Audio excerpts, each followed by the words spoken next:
ನನ್ನ ಪ್ರೀತಿಯ ಪ್ರಥಮ PUC ವಿದ್ಯಾರ್ಥಿಗಳೇ, ಎಲ್ಲರಿಗೂ ಕೂಡ ಮತ್ತೊಮ್ಮೆ ನಮ್ಮ ಯೂಟ್ಯೂಬ್ ಚಾನೆಲ್ಗೆ ಸ್ವಾಗತವನ್ನು ಕೋರುತ್ತಿದ್ದೇನೆ. ಬನ್ನಿ ವಿದ್ಯಾರ್ಥಿಗಳೇ, ಬಹಳ ನಾನು ಅಪ್ಲೋಡ್ ಮಾಡಿರುವಂಥ ಪ್ರಶ್ನೆಗಳು ಎಲ್ಲ ಕ್ವಶನ್ ಪೇಪರಲ್ಲೂ ಬರ್ತಾ ಇವೆ. ನಿಮಗೂ ಕೂಡ ಗೊತ್ತಿರುವಂಥದ್ದೇ. ಫಸ್ಟ್ ಇಯರ್ PUC ನಮ್ಮ ಎಕನಾಮಿಕ್ಸ್ ಈ ಒಂದು ಪ್ರಶ್ನೆ ಪತ್ರಿಕೆನ ನಮಗೆ ಕಳಿಸಿಕೊಟ್ಟಂಥ ಶ್ರೇಯ ಅವರಿಗೆ ಧನ್ಯವಾದಗಳು. ಇದು 2ನೇ ಪ್ರಶ್ನೆ ಪತ್ರಿಕೆ, 3ನೇ ಪ್ರಶ್ನೆ ಪತ್ರಿಕೆನ ಕಳಿಸಿಕೊಟ್ಟಿರುವಂಥದ್ದು. ಧನ್ಯವಾದಗಳು. ಗಾಡ್ ಬ್ಲೆಸ್ ಯು ಕಣಮ್ಮ. ಬನ್ನಿ ವಿದ್ಯಾರ್ಥಿಗಳೇ, ತಾವುಗಳು ಕೂಡ ಇದು ನಮ್ಮ mail ID sir all in one pdf99@gmail.com ಈ ಒಂದು ಮೇಲ್ ಐಡಿಗೆ ತಮ್ಮ ಪ್ರಶ್ನೆ ಪತ್ರಿಕೆಗಳನ್ನು ಕಳಿಸಿಕೊಡಿ. This subject is mainly around the study of mankind in the ordinary business of life. What is the right answer? ಸರಿಯಾದ ಉತ್ತರ ಒಂದು ಎಕನಾಮಿಕ್ಸ್ ಅಂತ. ದೈನಂದಿನ ಜೀವನ ವ್ಯವಹಾರಗಳಲ್ಲಿ ಮಾನವನ ಅಧ್ಯಯನ ಸುತ್ತ ಈ ವಿಷಯವು ಸುತ್ತುತ್ತದೆ. ಅರ್ಥಶಾಸ್ತ್ರ. Question number 2. Tata Iron and Steel Company was incorporated in the year dash. Right answer is 1907 is the right answer. 1907. Tata ಕಬ್ಬಿಣ ಮತ್ತು ಉಕ್ಕು ಕಂಪನಿ ಸ್ಥಾಪನೆಗೊಂಡ ವರ್ಷ 1907. The low productivity of agriculture sector forced India to import food from dash. Question number 3. Right answer is USA. ಎಲ್ಲಿಂದ ಮಾಡ್ಕೊಂಡಿರ್ತಾರೆ? USA ಮಾಡಿಕೊಂಡಿರ್ತಾರೆ. ಕೃಷಿ ವಲಯ ಕಡಿಮೆ ಉತ್ಪಾದನೆಯ ಅನಿವಾರ್ಯವಾಗಿ ಭಾರತವು ಈ ದೇಶದಿಂದ ಆಹಾರವನ್ನು ಆಮದು ಮಾಡಿಕೊಂಡಿತು. That is USA. Fill in the blanks my dear children. ನನ್ನ ಪ್ರಕಾರ ಈ ಒಂದು ಮಗು ಸಂಪೂರ್ಣವಾಗಿ ಪೇಪರೇ ಬರೆದು ಬಂದಂಗಿದೆ. The method of data collection which cannot be used by illiterate is dash. Mailing questionnaires. Last question paper ಇವತ್ತು ಅಪ್ಲೋಡ್ ಮಾಡಿ, ಅದರಲ್ಲೂ ಇವೇ ಕಂಡ್ರು. Resources are limited but wants are dash. ಅಯ್ಯೋ ದೇವರೇ, ಅನ್ಲಿಮಿಟೆಡ್. ಸಂಪನ್ಮೂಲಗಳು ಮಿತಿ ಇಲ್ಲವೇ, ಆದರೆ ಬಯಕೆಗಳು ಏನಿದ್ದಾವೆ? ಅನ್ಲಿಮಿಟೆಡ್, ಅಂದರೆ ಅಪರಿಮಿತವಾಗಿವೆ ಅಂತ. Dash is the year of second stage of demographic transition of India. Dash. Bharat ಜನಸಂಖ್ಯೆ ಸ್ಥಿತ್ಯಾಂತರದ 2ನೇ ಹಂತ ಪ್ರಾರಂಭವಾದ ವರ್ಷ 1991. ಎಂಥ ಜಾಂಡ್ರು ಕೊಂಡ್ರಲ್ಲ ಇವ್ರು ಕ್ವಶನ್ ಪೇಪರ್ ರೆಡಿ ಮಾಡಿದರು. ಇರೋದೇ ಒಂದು ಇಸ್ವಿ. ಮಗು ಹೇಗ್ರಪ್ಪ ತಬ್ಬುರಿಯುತ್ತೆ. ಗ್ರೇಟ್ ಕಂಡ್ರು ಇವರೆಲ್ಲ. ಬನ್ನಿ ಮ್ಯಾಚ್ ಆಫ್ ಫಾಲೋಯಿಂಗನ್ನು ನೋಡ್ತಾ ಹೋಗೋಣ. ಪರ್ಸನಲ್ ಇಂಟರ್ವ್ಯೂ ಅಂತ ಇದೆ. ಮೋರ್ ಎಕ್ಸ್ಪೆನ್ಸಿವ್ ಅನ್ನುವಂಥದ್ದೇ ಸರಿಯಾದ ಉತ್ತರ. ವೈಯಕ್ತಿಕ ಸಂದರ್ಶನ ಮಾಡೋದ್ರಿಂದ ಅಧಿಕ ವೆಚ್ಚ ಆಗುತ್ತೆ. ನೆಕ್ಸ್ಟು ಗುಣಾತ್ಮಕ ದತ್ತಾಂಶ ಅಂತ ಇದೆ. ಕ್ವಾಲಿಟೇಟಿವ್ ಡೇಟಾ ಅಂತ, ಗುಣಾತ್ಮಕ ಅಂತ. ಅದಕ್ಕೆ ಸರಿಯಾದ ಉತ್ತರ ಬಂದು ಆಪ್ಷನ್ ಸಿ, ನ್ಯಾಷನಾಲಿಟಿ, ರಾಷ್ಟ್ರೀಯತೆ ಅನ್ನುವಂಥದ್ದು ರೈಟ್ ಆನ್ಸರ್ ಆಗಿರುತ್ತದೆ. ಸಬ್ಸಿಡಿ ಅಂತ ಇದೆ ಮಕ್ಕಳೇ. The monetary assistant by government ಅನ್ನುವಂಥದ್ದು ರೈಟ್ ಆನ್ಸರ್. ಸರ್ಕಾರ ನೀಡುವ ಹಣಕಾಸಿನ ಸಹಾಯಧನ ಅಂದರೆ. ಆಯಿತಾ? ಬನ್ನಿ ಈಗ ನಾವು ಒಂದು ಅಂಕದ ಪ್ರಶ್ನೆಗಳನ್ನು ಈಗ ನೋಡ್ತಾ ಹೋಗೋಣ.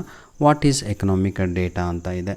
ನೋಡಿ ವಿದ್ಯಾರ್ಥಿಗಳೇ, ನೀವು ಯಾವ ರೀತಿಯಾಗಿ ಕಲಿತೀರೋ ಆ ರೀತಿಯಾಗಿ ಇದಾಗತ್ತದು. ಏನಂತಿರೋ ತಗೊಳ್ಳು ಆನ್ಸರು. ಇನ್ನೊಂದು ಕನ್ನಡದಲ್ಲಿ ಆರ್ಥಿಕ ದತ್ತಾಂಶ ಎಂದರೇನು ಅಂತ ಕೇಳಿದ್ದಾರೆ. ಈಗ ನಾವು ಇದನ್ನು ನೋಡೋದಾದರೆ ವಾಟ್ ಆರ್ ಎಕನಾಮಿಕ್ ಡಾಟಾ ಅಂತ. ವಾಟ್ ಆರ್ ಎಕನಾಮಿಕ್ ಡಾಟಾ ಅಂದರೆ ಏನಂತೀರ ತಗೊಳ್ಳು, ಇಟ್ ಈಸ್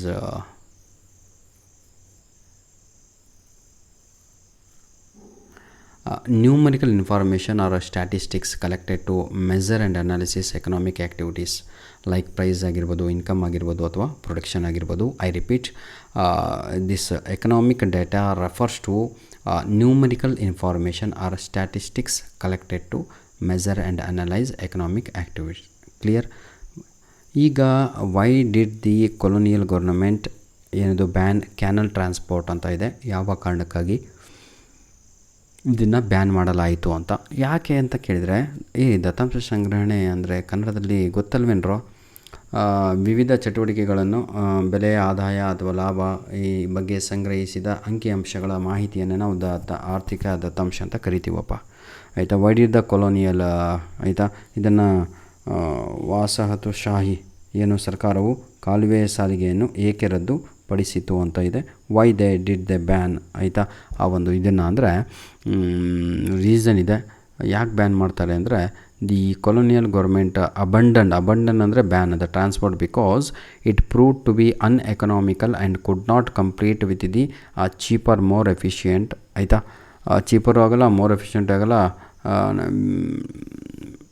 ಆ ಟೈಮಲ್ಲಿ ಮತ್ತು ರೈಲು ಏನಂತೀರ ಸಂಚಾರ ಕೂಡ ಸಾರಿಗೆಯಲ್ಲಿರುತ್ತೆ ಆಲ್ರೆಡಿ, ಆಯಿತಾ. ಹಾಗಾಗಿ ಬನ್ನಿ ನಂತರದಲ್ಲಿ ನೋಡೋಣ. 2 ಅಂಕದ ಪ್ರಶ್ನೆಗಳು. ಎನಿ 3 ಅಂತ ಇದೆ, 3 2 6 ಅಂತ. Arrive the difference between employee and employer ಅಂತ ಇದೆ. ಉದ್ಯೋಗಿ ಮತ್ತು ಉದ್ಯೋಗತರ ನಡುವಿನ ವ್ಯತ್ಯಾಸವನ್ನು ಬರೆಯಿರಿ ಅಂತ. Give the meaning of pilot survey ಅಂತ. ಅಯ್ಯೋ ದೇವ್ರೆ, ಅದರಲ್ಲೇ ಬಂದಿತ್ತಲ್ವ. Mention the 2 sources of data ಅಂತ ಇದೆ. ದತ್ತಾಂಶಗಳ 2 ಮೂಲಗಳನ್ನು ಹೆಸರಿಸಿ ಅಂತ. What are the infrastructure facilities developed during the colonial rule ಅಂತ ಇದೆ. What are the goal of 5 years plan. ಇದು ಕೂಡ ಎಲ್ಲ ಕ್ವಶನ್ ಪೇಪರಲ್ಲಿ ಇರುವಂತಹ ಒಂದು ಪ್ರಶ್ನೆ ಆಗಿದೆ. ಈ ಪೈಲಟು, ಈ 5 years ಗೋಲ್ ಪ್ಲಾನು, ಇದು ನಮ್ಮ ಮೇಲೇಡಿ ಕಂಟ್ರಿ. ದಯವಿಟ್ಟು ಸ್ಪೆಷಲ್ಲಾಗಿ ನಾನು ರಿಕ್ವೆಸ್ಟ್ ಮಾಡುತ್ತಿರುವಂಥದ್ದು, ನಮ್ಮ ಆರ್ಟ್ಸ್ ವಿದ್ಯಾರ್ಥಿಗಳು ಹಿಸ್ಟ್ರಿ ಕ್ವಶನ್ ಪೇಪರು, ಸ್ಟ್ಯಾಟಿಸ್ಟಿಕ್ಸು, ಈ CS ಕ್ವಶನ್ ಪೇಪರು, ನಮ್ಮ ಕಾಮರ್ಸ್ ಮಕ್ಕಳು ಅರ್ಥ ಆಗತ್ತೇನ್ರಿ, ಜಿಯೋಗ್ರಫಿ, ಇದು ಎಲ್ಲ ಕಳಿಸ್ಕೊಡಿ. Sociology. Scarcity is the root of all economic problems. ಅಯ್ಯೋ ದೇವರೇ, ಎಂಥ ಕೊರತೆ, ಆಯಿತಾ, ಎಲ್ಲ ಆರ್ಥಿಕ ಸಮಸ್ಯೆಗೆ ಮೂಲ ಕಾರಣ ಅಂತ. ಬ್ರೀಫ್ಲಿ ಎಕ್ಸ್ಪ್ಲೇನ್ ಸ್ಯಾಂಪ್ಲಿಂಗ್ ಎರರ್ಸ್ ಅಂತ ಇದೆ. ಇದು ಬಹಳ ಇಂಪಾರ್ಟೆಂಟ್ ಆಗಿರುವಂಥದ್ದು, ಆಯಿತಾ. ಧನ್ಯವಾದಗಳು ವಿದ್ಯಾರ್ಥಿಗಳೇ. God bless you all. What about land reforms in India ಇದೆ, ಅದು ಕೂಡ ಅಷ್ಟೇ. ಈಗ ನಾವು ಐ ಥಿಂಕ್ ಇದು 10 ಅಂಕದ ಪ್ರಶ್ನೆನ 6 ಅಂಕದ ಪ್ರಶ್ನೆ. Briefly explain how statistics helps to study economics ಅಂತ ಇದೆ. ಇನ್ನೊಂದು explain the status of Indian agriculture during colonial rule ಅಂತ. ಎಲ್ಲ ಕ್ವಶನ್ ಪೇಪರಲ್ಲೂ 21ನೇ ಕ್ವಶನ್ ಕೂಡ ರಿಪೀಟ್ ಆಗಿರುವಂಥದ್ದು. ಬನ್ನಿ ಈಗ ನಾವು ಯಾವುದಿದು ಎಷ್ಟು ಅಂಕಕ್ಕೆ 5 ಅಂಕದ ಒಂದು ಪ್ರಶ್ನೆಯನ್ನು ನೋಡೋಣ. ಇದು ಆ್ಯಕ್ಚುಲಿ ಏನಂತೀರ, ಪ್ರಾಜೆಕ್ಟ್ ಓರಿಯೆಂಟೆಡ್ ಕ್ವಶನ್ ಅಂತೀರ. ಇದನ್ನು ಅಸೈನ್ಮೆಂಟ್ ಓರಿಯೆಂಟೆಡ್ ಪ್ರಾಜೆಕ್ಟ್ ಅಂತ ಕರಿತೀವಿ. ಯಾವುದಾದ್ರೂ ಒಂದನ್ನು ತಾವುಗಳು ಇದರಲ್ಲಿ ಬರೀಬೇಕು. ಬಹಳ ಈಸಿ ಇರುತ್ತೆ ಕಣ್ರಿ, ಇದನ್ನೆಲ್ಲ ನೀವು ಮಾಡಿರ್ತೀರ. ಧನ್ಯವಾದಗಳು. All the best my children. God bless you all. ಏನೇ ತೊಂದರೆ ಏನೇ ಇದ್ದಿದ್ರು ತಾವುಗಳು ಕಮೆಂಟ್ ಮಾಡಿ ಎಲ್ಲವೂ ಸರಿಪಡಿಸಿಕೊಳ್ಳಿ ಅಂತ ಹೇಳ್ತಾ ವಿಡಿಯೋನ ಇಲ್ಲಿಗೆ ಮುಗಿಸ್ತಾ ಇದ್ದೇನೆ. We are waiting for your valuable comments my dear children.